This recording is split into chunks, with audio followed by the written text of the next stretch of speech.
You might be expecting me to talk about Main Plaza as a lead into Confluence, but we've decided to simplify things a bit, and I'm just going to start off with what we think is a really great, interesting new project on the Mission Reach of the San Antonio River in South San Antonio that's under construction now. So, you know, I can't tell that story without first putting into context the importance of the river improvements project that took place over these last many years.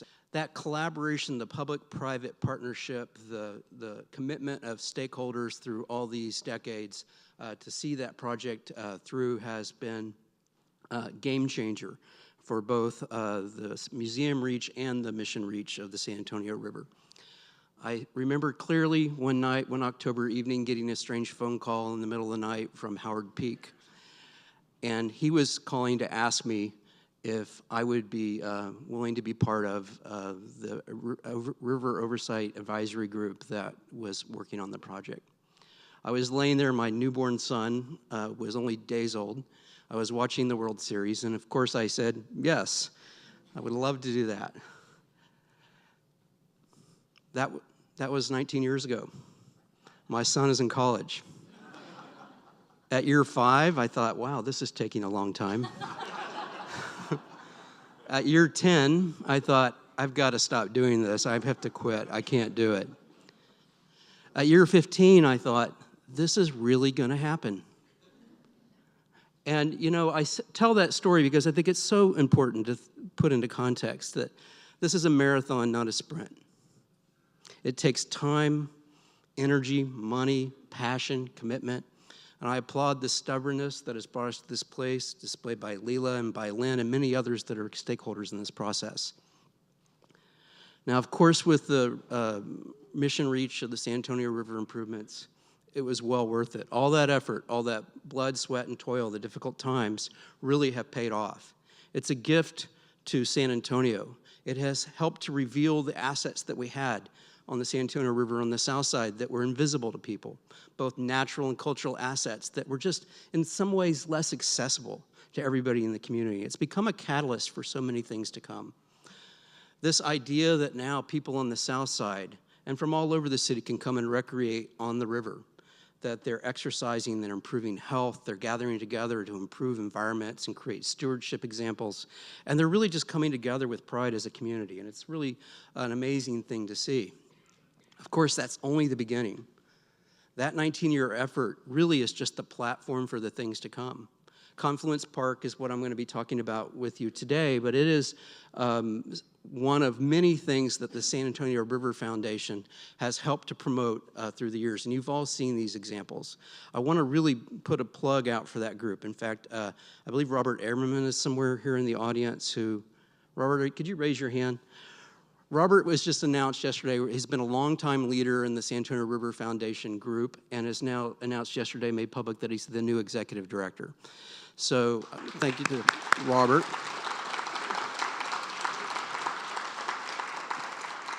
And of course, they have been instrumental in bringing life and art to the river that frankly is inspirational. I don't know of many other communities that have been able to be successful in promoting and punctuating a river corridor like the San Antonio River with wonderful, inspiring art like the River Foundation has done. But we also have to recognize that their mission is also ecological. It is community-oriented. It's about education. So when they started to think about what they could do on the mission reach of the San Antonio River at Confluence Park, they were able to partner with San Antonio River Authority and procure this piece of property and turn what was basically a utility laydown yard into something that's an amenity for a part of the community that really had been neglected and really deserves more. You know, lay over that this context and commitment to stewardship and the environment and drawing out and revealing those things that make San Antonio special, and partnering with other groups like the Whitty Museum and others that will become part of an education mission that will be ongoing for the park and is facilitated by the foundation. There's some exciting things happening. So there were some plans, there's been some starts, there's been a lot of thinking and churning over what Confluence Park would be, and then not long ago there was this call to really think about Confluence Park in a fresh and new way. And I love this quote: "Confluence Park can be interpreted as one large organic machine combining natural and mechanical elements to spotlight ecological processes and watershed concepts. Sounds easy, doesn't it? Well, you know, that's really incredibly important, but what I'm going to show you is what boiled down to a small public park where they were asking for a unique collaboration between an architect and artist. And for us, that was what was an incredible draw. The idea that we could come together with a diverse team that had differing perspectives. Rialto Studio had been working on the park, and of course, as you know, is instrumental in creating many of the features of the landscape along the South San Antonio River and north, was part of the team. And they brought to us a sort of platform for which to react. And perhaps importantly, Andrew Cudlis with Matsis Design as our artist team, we were able to collaborate with him, and that's his artwork on the left. He's an artist who works primarily with digital and parametric design parameters using natural materials to create organic forms, connections to math and geometry within the artistic context. And if you know Lake Flato's work, which I'm sure many of you do, if you know Harburger Park and Government Canyon, we're familiar with creating architecture in parks, but it's quite different than what we're dealing with here in Confluence. So it was an exciting process for us to be able to collaborate with Andrew and discover what might be possible there. Architectural engineers collaborative, Chuck Nave, who was an engineer who actually brought the inspiration of structure and design to the art of making this place, as well as Spallglass, who is out on the site building the project now. And I also want to mention Tina Florian. Tina has been really the core heart and soul of this project from the design team effort, organizing us all to try to achieve something that had never been before. And before designing, we like to ask ourselves questions. And so we presented these questions to our team, ourselves, and then to the foundation. What if we could use the ecology of landform and the patterns of flows of water to inspire design and use that as a departure point for our solutions? How could we think about biotic systems and the meaning that they can play within the world in context with design, and also think about microclimates and how people can feel at home in a natural place? You know, we believe that beauty exists at the intersection of the natural and the man-made world, and that there's inspiration in the structures that are found in nature. And how can that inform the structures that we create as humans, using digital tools and things that we think are divorced from nature, but maybe aren't so much? How can we create an ecology of place that attracts people to be engaged with the community and engage with their environment, and a place that maybe was unexpected to do so? And I think Confluence Park is an example of that type of thing. We want to emphasize the idea that it begins with collaboration and thinking and all the good ideas that you can gather from any place. It's not about any one individual or any one firm. It's about this collective notion. And so you see in these images us in our first two-day charrette with some of the major stakeholders and folks from the River Foundation together. That, of course, was extended by extensive public input and outreach conducted by the River Foundation, which we helped support, which really actually create a lot of interface with the public. But, you know, I don't think that really went far enough until Frady Siegelson actually went door to door talking to the neighbors and learned so much about what they wanted and what their fears and concerns, or perhaps their aspirations and hopes were, and took the project to a different level doing that. And you can see this is the project site. On the left, you see the confluence of San Pedro Creek coming into the main channel of the San Antonio River there. You can see some of the river improvements already in place. And then actually the cleaned up version of the site there on Mitchell. You can see the adjacent neighborhood, which at one point was fearful of having this new intrusion right in their backyards, and insisted that we should have some sort of wall to protect them from people that would be in the park and prevent there from being too much flow through their neighborhood.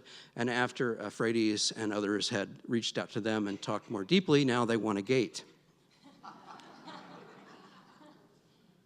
And the site is very typical San Antonio River, South Texas brush country. It's the kind of scene that you see and know. It's blazing hot in the summer. It is beautiful in the spring, and it is habitat to amazing birds and a wonderful mix of flora. So we wanted to honor that flora. This was something that had already been on the table. It was something that was important to us as the foundation, was to think about how we can use landform and landscape together, not just to create a beautiful park setting, but to actually identify certain aspects of ecosystems within the state that could be found. There's the Texas Oak Conservancy, which we will find in the parking lot, which will display the native oaks found around the state and the region. The grassland plantings and prairie that you see so indicative. And in fact, we often overlook when thinking and contemplating the landscape because we sometimes don't perceive what's there in those vast spaces, but there's beauty and richness and incredible habitat. There's the Texas live oak savanna, which is the oak trees and the prairie coming together, and the richness that that affords and the complexity that ramps up in this ecological system on all fronts is featured within it. And then we're taking a little stretch, even though the Chihuahuan Desert doesn't touch San Antonio, we're wanting to display this important feature within the park and educate people about the differences in ecosystems throughout the state. So again, this idea of revealing something about nature and about the place is important to the design, and it becomes a feature that we think will be attractive and informative to people that are visitors. But we want to take that further. We want to think about sustainability in serious terms. We want to deal with water flows entirely on site, to cleanse water, to improve the environment, to enhance the landscape, and actually create more comforting environments and beautiful environments for people. You can see with this latest iteration of the plan that the parking lot had been removed and changed, reoriented, and placed over. I'm sorry that the plan has shifted, so north is now to the right. But the parking lot is really the Texas Oak Conservancy. You can see the beginning of that dot number 1, which is the pavilion that we'll be talking about more. The feature in the landscape. To the right of that, where you see number 13, is actually the feature under the landscape, which is our education pavilion and restroom facilities. So this is an exercise for us in creating a Mitchell Street frontage, a place where you wouldn't expect to park. Frankly, you should go visit and see. To create this welcoming attitude, this idea that this is a place to enjoy and visit, to be drawn in by the architecture and the liveliness of the landscape and all the features of education. Of course, this takes programming and effort and all these things that we're engaged in now, but I believe that San Antonio River Foundation, along with San Antonio River Authority, has set up a good platform for that. This idea of displaying ecology so that it's up front and center. This idea of architecture and the expression of this pavilion as being that element in the landscape, and the utilitarian structures tucked away but nevertheless available. You know, of course, this idea of using natural ecologies as a springboard is essentially the same as what's happened in Brackenridge Park. And as Charles pointed out, over 11,000 years, people have been drawn to this site at Brackenridge. They've lived there, they played there, and we've done all sorts of things there. Everybody knows their first drive across about Low Water Crossing. Anybody who's been here in San Antonio for more than a decade probably remembers this and cherishes those memories, or their ride on the train. This is something that's become part of who we are. And in fact, there's all these other elements that are historic, infrastructural elements in the park that are quite beautiful and have a lot of energy and passion in them by their builders that are there, and sometimes we overlook. And we need to be reminded of these things that are sometimes veiled and sometimes hidden away. That takes energy and time and money to maintain these things, but I think that we are so wonderfully positioned to do so. And these things that really create what I think of as parks for people, especially this slide on the lower right, it really is pure San Antonio to think about what happens when families are able to camp out in an urban park. I mean, where do you see that? That is unique in this country, and I think it's fantastic. So we wanted to really think about nature itself, in this case, the flow of water, and think about landform. And so everything about the plan that you see here and the design that we ultimately came out with was sort of evocative of this idea of flows. These are the petals that form the pavilion that are really literally designed to capture water from the sky, and to flow to the ground in ways that are inviting and accepting to people. The idea of the shell inverted to create a funnel and to highlight and intensify the flow of water. It's something that really became part of every aspect of how the design evolved. The parking lot receives water and is stored. The pavilion receives water, and all this water goes in to create support for the facilities itself. You see this element on the right, which is mostly buried underground, and the evocative and educational aspects of the pavilion itself meant to display this in an interesting way. This sort of singing in the rain. You know, we feel like, will people go visit Confluence Park in the rain? We hope they will, because we think that they will discover something about that place that goes beyond the plants and the views, but they'll discover this interaction with the sky and with the natural elements that we're so blessed to have in this part of the country. And we think about Brackenridge Park, I think water is a primary there. It's the reason we go to the park, but when you go around the park, you often will find yourself disconnected from water, actually more disconnected from water than we'd been in the past. And so how can we discover new ways to connect to water and to speak to people's spirit and their souls? This is what Charles was talking about, the head and the heart. These things speak to us in ways that we just don't even have to comprehend in a sort of intellectual way, but we just know. And so it was our structural engineer as part of our team who was really wonderful in helping us to think about structure and what we were doing. Of course, we're banging around ideas with steel and wood and a lot of the variety of materials we typically use. And he said, you know, what is it that we can do with concrete and the traditions that you find in Spain with concrete, with Felix Candela's work, or in Mexico, you see all these amazing structures that are used in concrete. In this example on the lower right of Zaha Hadid project in Mexico. What can we do to honor the kind of beauty of this kind of form and shell to create?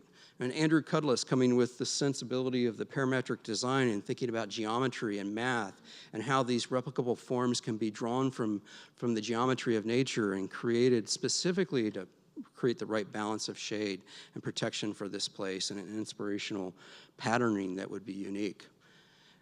Interestingly, this idea of working in the digital world as opposed to the physical world that we're so familiar with is new to us as well. And this is in the factory where the forms are being made for these concrete petals.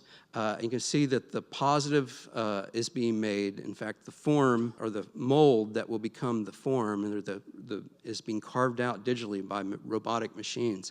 The styrofoam is recycled and a form is created by hand using formwork material over this massive thing. You can see this is huge. It's huge. But I want to say that even though this is coming from the digital world and the idea of parametric design, it's got the hands of people all over it, both in the design and the construction. This is Stuart from the foundation and Andrew from Matsis and from Sonny Diaz from our office there overseeing some of the formwork. Now one of the forms is on site. So it just arrived the other day, and we're very excited to start seeing things happen. We're going to pour, it's actually not precast, it's going to be cast on site, and these petals that we call them will be lifted up very carefully, we hope. So there's a lot of work and a lot of energy and time that goes into making that happen. And by extension, we're taking those ideas of form and geometry to the patterns in the landscape that we think that we want to be evocative of the idea of confluence. To display the sky, to create this connection to what is above. This isn't just a shade shelter. This is a piece of art, we think, that is also architecture and meant to be evocative of something you don't see every day. So these rays of light that will be coming in and will change as you move throughout the space depending on your orientation to the sun. And of course, this is nothing new. We see this in the park with the sculptures, with the energy and craft that went into the beautiful architecture and art that's there. We think that is what creates the spirit of the place and continues to today. On the left, one of my favorite art pieces in the park. And this is not something new to the park. The park has always sought to engage the people, the person with the natural world, to create that relationship between architecture and the land. This was something that was important to us at Confluence Park as well, because those of you that know the river well and know the Riverwalk, is there often a disconnect between the river level and the upper level. It's very important that there's a connection made. And so when we went out, started this process, we went out with balloons to discover what would be the right angles to view and to sort of synergize and connect to the river paths. And therefore, the building itself, the pavilion, becomes the landmark, it becomes the icon, it becomes that special element in the landscape that people know. They can measure their rate along the river, and they can position themselves relative to the city using this as a guide. And that connection is something I think is really very, very important and often lost. I lived for 10 years in Monkey Park, just across from the Whitty. Monkey Park. Sorry. We've been saying that for years. And the park was very visible to me. I was there nearly every day. But that's actually unusual if you think about it. For most San Antonians, the park's basically invisible. So it's exciting to hear from our expert panelists today about how we might use this as an opportunity to launch on a new vision for the park where we can make it more visible and more lively. Thank you very much.